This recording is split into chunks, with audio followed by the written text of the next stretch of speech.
Bismillahirrahmanirrahim. Assalamualaikum warahmatullahi wabarakatuh. Innal hamdalillah nahmaduhu wa nasta'inuhu wa nastaghfiruh wa na'udzu billahi min shururi anfusina wa min sayyiati a'malina. May yahdihillahu fala mudilla lahu wa man yudlil fala hadiya lahu. Asyhadu an la ilaha illallah wahdahu la syarika lahu wa asyhadu anna Muhammadan 'abduhu wa rasuluh. Allahumma salli wa sallim ala sayyidina Muhammad wa ala alihi wa ashabihi wat tabi'in ومن تبعهم بإحسان إلى يوم الدين. أعوذ بالله من الشيطان الرجيم. يا أيها الذين آمنوا اتقوا الله حق تقاته ولا تموتن إلا وأنتم مسلمون. أما بعد. Yang berusaha Tuan Haji Ahmad Nazri Muhammad Yusof selaku penerbit rancangan tafsir Al-Quran dan seterusnya sidang pendengar yang dirahmati Allah Subhanahu Wa Taala. Bersama saya Profesor Dr. Muhammad Najib bin Abdul Qadir, Pusat Kajian Al-Quran dan As-Sunnah, Fakulti Pengajian Islam, Universiti Kebangsaan Malaysia. Tuan-tuan, puan-puan, para pendengar yang dimuliakan, pada hari ini kita akan menyambung kembali rancangan tafsir Al-Quran bagi siri ke-15. InsyaAllah pada kali ini kita akan membincangkan mengenai pentafsiran ayat ke-18 surah Yunus. A'udzu billahi minasyaitonir rajim. Bismillahirrahmanirrahim. وَيَعْبُدُونَ مِن دُونِ اللَّهِ مَا لَا يَضُرُّهُمْ وَلَا يَنفَعُهُمْ وَيَقُولُونَ هَؤُلَاءِ شُفَعَاؤُنَا عِندَ اللَّهِ قُلْ أَتُنَبِّئُونَ اللَّهَ بِمَا لَا يَعْلَمُ فِي السَّمَاوَاتِ وَلَا فِي الْأَرْضِ Subhanahu wa ta'ala amma yushrikun. Dan mereka menyembah yang lain dari Allah, sesuatu yang tidak dapat mendatangkan mudarat kepada mereka dan tidak dapat mendatangkan manfaat kepada mereka. Dan mereka pula berkata, mereka yang kami sembah itu ialah pemberi syafaat kepada kami di sisi Allah. Katakanlah wahai Muhammad, adakah kamu hendak memberitahu kepada Allah dan apa yang ia tidak mengetahui adanya di langit dan di bumi? Padahal Allah mengetahui segala-galanya. Maha suci Allah dan tertinggi keadaannya daripada apa yang mereka sekutukan. Sidang pendengar yang dirahmati Allah, Profesor Dr. Muhammad Quraisy Shihab melalui kitabnya Tafsir Al-Misbah menyatakan pada ayat ke-18 bahawa makna perkataan la ya'lamu yang bermaksud tidak diketahui. Ia merupakan suatu ejekan kepada kaum musyrikin. Sekaligus ia suatu penegasan kerana setiap sesuatu yang wujud pastilah diketahui oleh Allah Subhanahu Wa Taala. Di sisi lain, penggunaan kata yang mengandungi makna pengetahuan mengisyaratkan bahawa syafaat haruslah berdasarkan pengetahuan, iaitu pengetahuan tentang siapa yang diminta syafaat tersebut.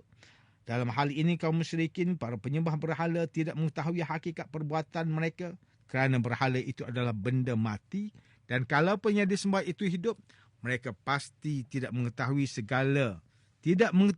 secara terperinci apa yang mereka sembah itu.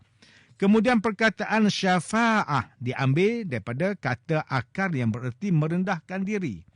Tidak semua orang mampu meraih apa yang dia harapkan.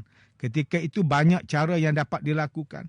Antaranya meminta bantuan dengan pihak lain jika apa yang diharapkan oleh seseorang terdapat pada pihak lain, yang mana pihak itu ditakuti atau disegani, maka ia menuju kepadanya dengan cara merendahkan diri untuk memohon sesuatu hajat. Maka dia yang menjadi penghubung untuk meraih apa yang diharapkan itu. Seterusnya kalimah Subhanahu wa ta'ala amma yushrikun, iaitu Maha Suci Allah dan Maha Tinggi dari apa yang mereka persekutukan.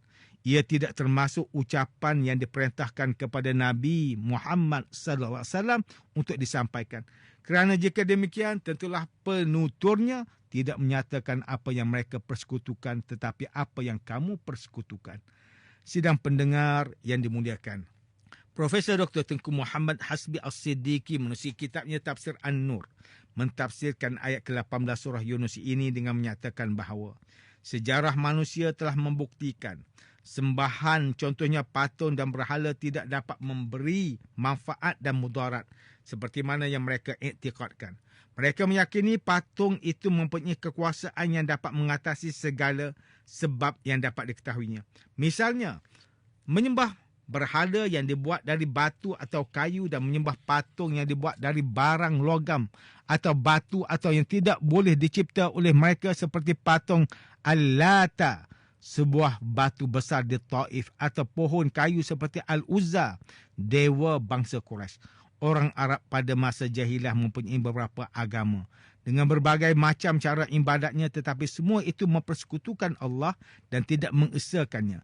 Ada di antara mereka yang memeluk agama Yahudi, iaitu sebahagian penduduk kabilah Yaman, dan ada yang memeluk agama Nasrani, iaitu golongan Ghassan, dan di Najran masih lagi terdapat penduduk yang memeluk agama Isa. Sebahagian orang Aus dan Khazraj memeluk agama Yahudi. Mereka tinggal bersama dengan Khaybar, Quraizah dan An-Nadir.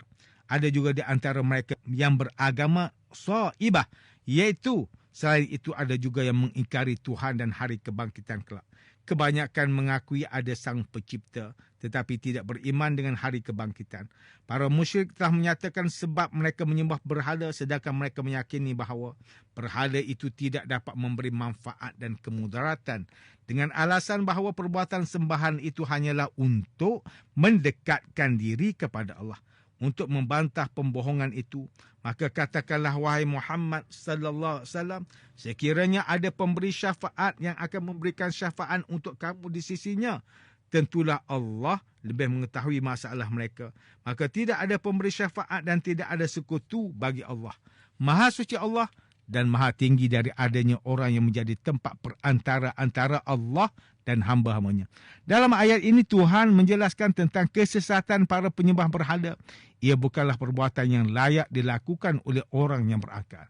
Manakala Ustaz Salahuddin Abdullah dan Ustaz Omar Khalid melalui kitab mereka Tafsir Mubin mentafsirkan ayat ke-18 surah Yunus ini dengan menyatakan bahawa mereka menyembah selain daripada Allah Subhanahu Taala, iaitu berhala yang merupakan barang pejal dan beku.